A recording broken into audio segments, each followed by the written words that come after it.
కానీ అంటే కాల్చి పడేయడం సొల్యూషన్ కాదు కదా. ఇప్పుడు అడవిలో ఉన్న వాళ్ళందరినీ కాల్చేయాలంటే ఎట్లా? వాళ్ళు ఒకవేళ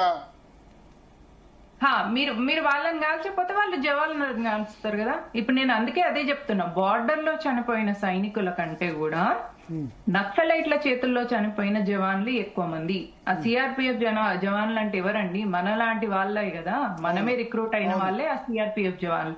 మరి ఈ బార్డర్ లో చనిపోయిన సోల్జర్స్ కంటే కూడా నక్సలైట్ల చేతుల్లో చనిపోయిన సోల్జర్స్ ఎక్కువ మంది ఉన్నారు, వేల మంది ఉన్నారు. ఎందుకున్నారు? ఎందుకంటే ఈ నక్సలైట్స్ అనే ఈ దేశద్రోహుల వాళ్ళను ఎదుర్కోవడం కోసం ఈ జవాన్ల వాళ్ళ ప్రాణత్యాగాలు చేస్తున్నారు. అక్కడ అంటే అక్కడ పాకిస్తాన్ లో ఉన్నవాడు మనకు శత్రువు అయినప్పుడు నక్సలైట్ మనకేమైతాడు? ఈ హైరార్కీ, ఈ హిపోక్రసీ నాకు అర్థం కాదు. ఇప్పుడు పాకిస్తాన్ మన దేశ పౌరులు కదా అని అంటారు. పాకిస్తాన్ లో ఉన్న వాళ్ళు మన దేశ పౌరులు ఎవరితో యుద్ధం చేస్తున్నారు? జవాన్లతో యుద్ధం చేస్తున్నారు. నువ్వు దేశ ఆర్మీతోని జవాన్లతోని యుద్ధం చేసినావు అని అంటే వాళ్ళు పౌరులు ఎట్లయితారు? దేశద్రోహులే అవుతారు. శరత్ గారు నమస్కారం. ఈ చర్చలో I think I'm incapable of participating. నా మేధా సంపత్తి సరిపోదు sir. Thank you madam. Shankar Maunik గారు కూడా అడ్వకేటే.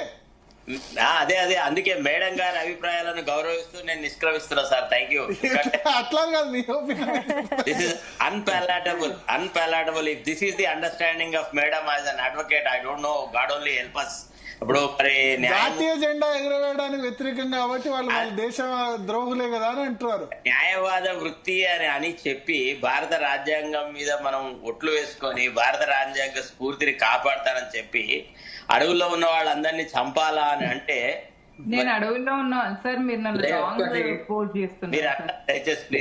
రమేష్ అట విన్నాను. ఒక్క నిమిషం మౌనిక్ గారు, మీరు అన్నది ఒక్క నిమిషం శేఖర్ గారు అడిగారు కదా, అడవుల్లో ఉన్న వాళ్ళందరినీ కాల్ చంపాలని అన్నారు కదా మౌనిక్ గారు. అది కాదు మీ ఎగ్జాక్ట్ మీరు చెప్పింది ఏంటి? లేదు సరే, ఇప్పుడు శరత్ గారు మొన్న 2 days బ్యాక్ మాట్లాడిన డిస్కషన్ ఒక మాట అన్నారు.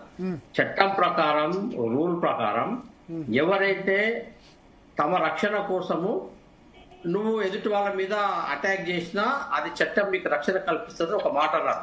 అంటే పోలీసు వాళ్ళు కనుక నిన్ను కాల్చడానికి వస్తే నక్సలైట్లు వాళ్ళను కాల్చొచ్చు, అంటే వాళ్ళు తమ రక్షణ కోసం చేయొచ్చు అని మొన్న శరత్ గారు 2 days బ్యాక్ ఆర్గ్యుమెంట్ లో చెప్పారు. అటువంటిప్పుడు అదే వీళ్ళ పోలీసులకు వర్తిస్తుందా అండి? మేము తస్తమన్నప్పుడు పోలీసు వాళ్ళు కనుక వాళ్ళని చంపేశారు అనుకోండి, ఇదే చట్టం వాళ్ళకు కూడా వర్తిస్తుంది కదండి శరత్జీ. కాబట్టి అక్కడ ఏమైందంటే అక్కడ తుపాకుల పోరాటం నడుస్తుంది సార్. ఆ తుపాకుల పోరాటంలో పోలీసు వాడన్నా కావాలా, లేకుంటే మాలాంటి పార్టీ కార్యకర్తలన్నా ప్రతిపక్షం వాళ్ళు కావాలా, లేకుంటే నక్సలైట్స్ కావాలా, యుద్ధం నడుస్తుంది అక్కడ. ఆ యుద్ధంలో ఇటు అటా ఇటు అప్పర్ హ్యాండ్ అవుతుంది. దాన్ని ఏం చేస్తాం మనం? వేరే మార్గం ఏంది? ఇప్పుడు వాళ్ళే కనుక తుపాకులు వదిలితే అప్పుడు పోలీసు వాళ్ళు తుపాకి పెడితే ఇమీడియట్ గా మనలాంటి వాళ్ళందరూ కూడా రంగంలోకి దిగొచ్చు. నేను కాదంటలేదు, కానీ తుపాకుల పోరాటం యుద్ధం నడుస్తున్నప్పుడు వేరే మార్గం ఏంది? వాళ్ళు వీళ్ళని చంపుతున్నారు, వీళ్ళు వాళ్ళని చంపుతున్నారు. రెండు లాజిక్ లో కరెక్ట్ అవుతాయి, చట్ట ప్రకారం రెండు కరెక్టే అవుతాయి కదా. నేను చెప్పొచ్చా సమాధానం? చెప్పండి. చెప్పాలి మీరు చెప్పిందే ఇది. మొన్న 3 రోజుల క్రితం మీరే అంటారు. నేను ఇప్పుడు చెప్తున్నాను, అప్పుడు చెప్తాను. ఆత్మరక్షణ కోసము మీరు అన్నారు కదా, పోలీసు వాళ్ళు ఆత్మరక్షణ కోసం వాళ్ళు అపాయింట్ చేశారు, లేకుంటే వాడు చచ్చిపోతాడు, ఏం చేస్తాడు మరి?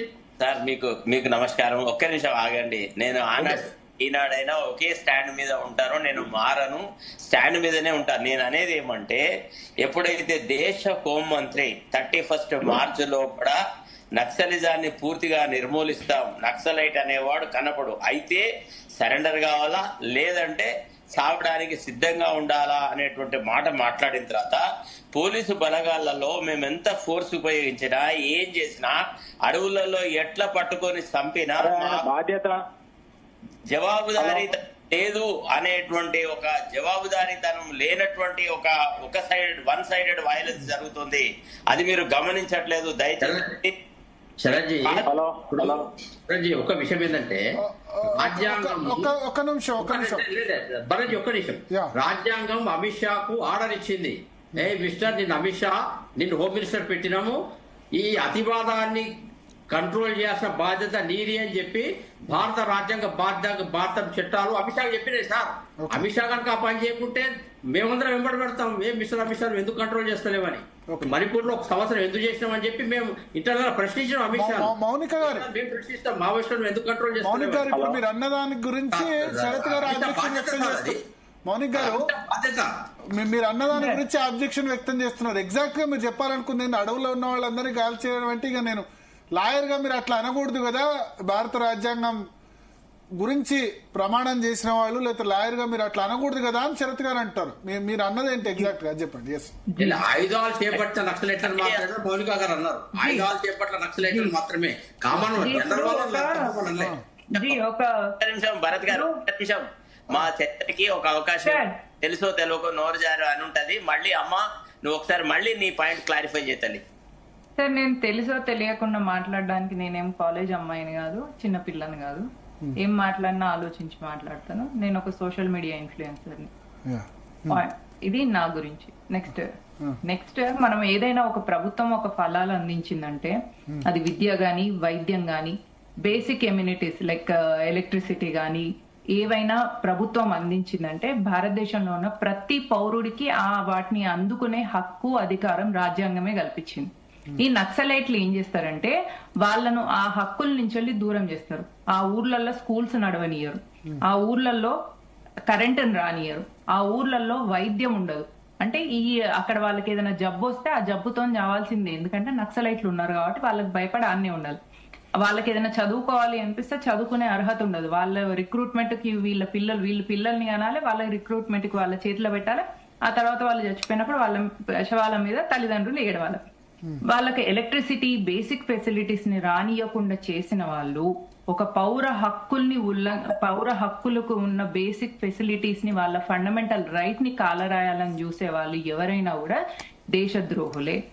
వాళ్ళ మీద ఎట్లాంటి యాక్షన్ తీసుకోవాలి అంటే మేబీ పోలీస్ మీద వీళ్ళ దగ్గర పాకిస్తాన్ నుంచి వచ్చిన రైఫిల్స్ ఎందుకున్నాయో చెప్పండి. ఫస్ట్ థింగ్ ఒకటే పాయింట్ అండి, ఎన్నో చోట్లల్లో మనకు నక్సలైట్ల దగ్గర పాకిస్తాన్ నుంచి వచ్చిన రైఫిల్స్ వచ్చినాయి. పాకిస్తాన్ నుంచి వచ్చిన రైఫిల్స్ నక్సలైట్ల చేతులలోకి వచ్చినాయి అంటే పాకిస్తాన్ ఆర్మీకి వీళ్లకు తేడా ఏం లేదు. అప్పుడు వీళ్ళని కాల్చి చంపకపోతే పాకిస్తాన్ తో కదా కూర్చొని ముచ్చట్లు పెట్టినట్టు వీళ్ళతో కూర్చొని ముచ్చట్లు పెట్టాలా? పెట్టాం కదా. నువ్వు బేసిక్ ఫెసిలిటీస్ ప్రజలకు అందనిస్తలేవు ఒక నక్సలైట్ గా. నువ్వు నక్సలైట్ గా ఉంటూ పాకిస్తాన్ నుంచి వచ్చిన గన్నులు తుపాకులు పట్టుకొని దేశ సిఆర్పిఎఫ్ జవాన్ల మీద నువ్వు అటాక్ చేస్తున్నావు. అప్పుడు నేను చంపపోతే నిన్ను ఏం చేస్తారు? ఇదే క్వశ్చన్. నేను మళ్ళీ ఇదే క్వశ్చన్ అంతా దీనికి ఇదే ఆన్సర్ చెప్తా. మీరేదో ఆ తెలుగు మాట్లాడడానికి నేనేం చిన్నపిల్లని కాదు, కాలేజ్ అమ్మాయిని కాదు. నేను ఒక సోషల్ మీడియా ఇన్ఫ్లుయెన్సర్ ని, ఒక responsible citizen of the country. దీనిలో ఒకటే స్టేట్మెంట్ భరత్ గారు ఒకటే స్టేట్మెంట్ ఏంటిదంటే ప్రతి పౌరుడికి విద్య వైద్యం అందించాల్సిన బాధ్యత ప్రభుత్వాలది.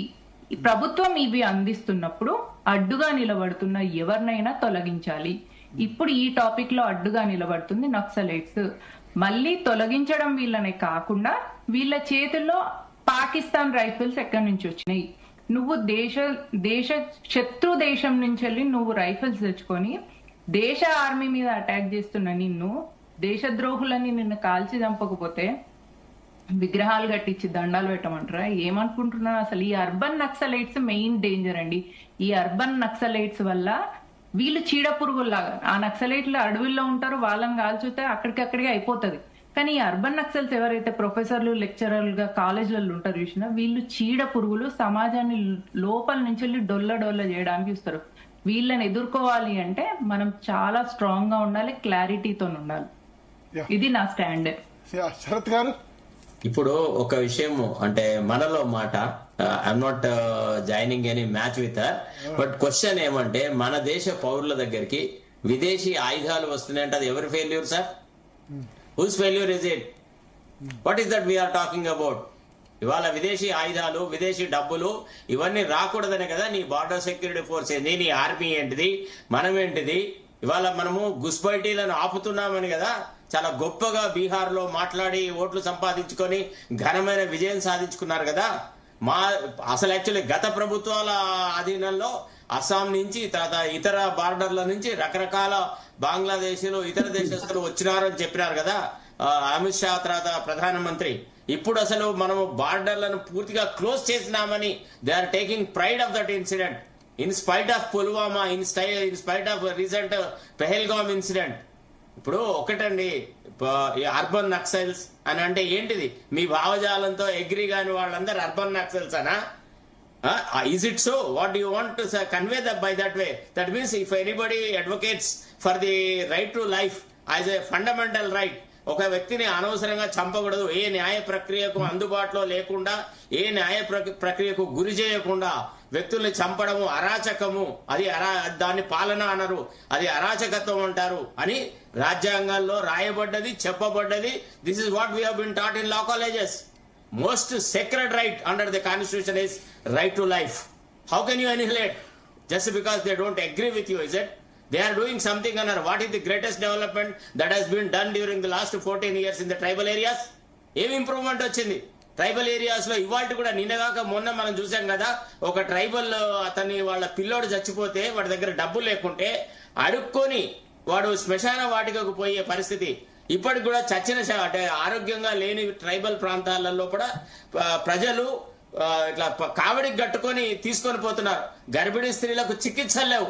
ఏం చేసినారు? ఎంత అమౌంట్ ఖర్చు పెట్టినారు ట్రైబల్ ఏరియాస్ యొక్క ఆల్రౌండ్ డెవలప్మెంట్ మీద, ఓవరాల్ డెవలప్మెంట్ మీద? వాళ్ళ చాలా ఈశాన్య రాష్ట్రాలు ఉన్నాయి కదా, ఎన్నో ప్రాంతాలలో ఉన్నాయి. ఎక్కడో ఒక చోట 4 వందే భారత్ ట్రైన్లు ఒక అదో ఇదో చేసేసి, ఎయిర్పోర్ట్లు కట్టి, రైల్వే స్టేషన్లను మోడరైజ్ చేసేసి we have accomplished all the progress అని అంటే it's all humbug. Nobody is ready to prepare that hear such a loose talk. I tell you honestly, the government has failed to take these people into confidence. మీరు ఎందుకు confidence create చేయలేకపోయినారు? మీరు ఏ ఆశయాల కోసం అయితే కొట్లాడుతున్నారో ఆ ఆశయాలను మేము సాధించడానికి సిద్ధంగా ఉన్నాము. ఇగో ట్రైబల్ ఏరియాస్ డెవలప్మెంట్ కి ఇంత డబ్బులు కేటాయిస్తున్నాము, ఈ రకంగా ట్రైబల్ ఏరియాస్ లో ఇన్ఫ్రాస్ట్రక్చర్ డెవలప్ చేస్తామని. When did you hold any discussion, debate or any assurance that is given to the people? Nothing. ఎంతసేపు మనము విశ్వగురువు అయిపోతున్నాం, మనం అయిపోతున్నాం. Every 15th August speech of the honourable prime minister may be observed with integrity, with the meaning. ఏం మాట్లాడుతున్నారండి? ఎంత self పోస్టింగే తప్ప అసలు on ground what is that greatest accomplish that you have done? What is the poverty rate that has been elevated? ఇవాళ మేము కొన్ని బియ్యం పంచుతున్నాము, తిండి దినుసులు ఇస్తున్నామనే కదా ఆ చిన్న వాటిని చూపెట్టి ఓట్లు దండుకోవడం తప్ప ఏం గ్రేట్ చేసినారు చెప్పండి ఒక మాట. అసలు అట్లాంటి విషయాల మీద if there is a debate on development, probably these people stand nowhere except spreading ఒక కమ్యూనల్ ఫీలింగ్స్. రామ మందిరం కట్టాం, కృష్ణా మందిరం తెచ్చుకుంటాం, తర్వాత అక్కడ అది చేసినాం, ఇక్కడ ఇది చేసినాం. ఇదే కదా మొన్న ఇప్పుడు వందలాది మంది చచ్చిపోయినారు కుంభమేళాలో. ఎవరు జవాబుదారి? Who he's answered? ఆ చావులకు ఈ చావులకు తేడా ఏముంది చెప్పండి? వేలాది మంది చచ్చిపోయినారు, వాళ్ళ అడ్రస్లు లేవు, వాళ్ళ పత్తా లేదు, అతా లేదు. ఎవడైనా అడిగిన వాడు ఉన్నాడా? ఈ దేశంలో ప్రతిపక్షం చెత్త ప్రతిపక్షం ఉండడం వల్ల, దుర్మార్గ ప్రతిపక్షం ఉండడం వల్ల, ఏ రకమైన ప్రశ్నలు వేయలేకపోవడం వల్ల, వాళ్ళ కుటుంబము, వాళ్ళ ఆస్తుల రక్షణ, వాళ్ళ బాధ్యత మీద వాళ్ళు నాశనం అవడం వల్ల దేశ ప్రజల గురించి మాట్లాడే వాళ్ళు లేరు. ఇవాళ ప్రజల గురించి ఎవడు మాట్లాడినా వాడిని అర్బన్ నక్సలైట్స్ అని ఒక కొత్త బ్రాండ్ నేమ్ వేస్తా ఉన్నారు. This is all non sense. We don't agree with that at all.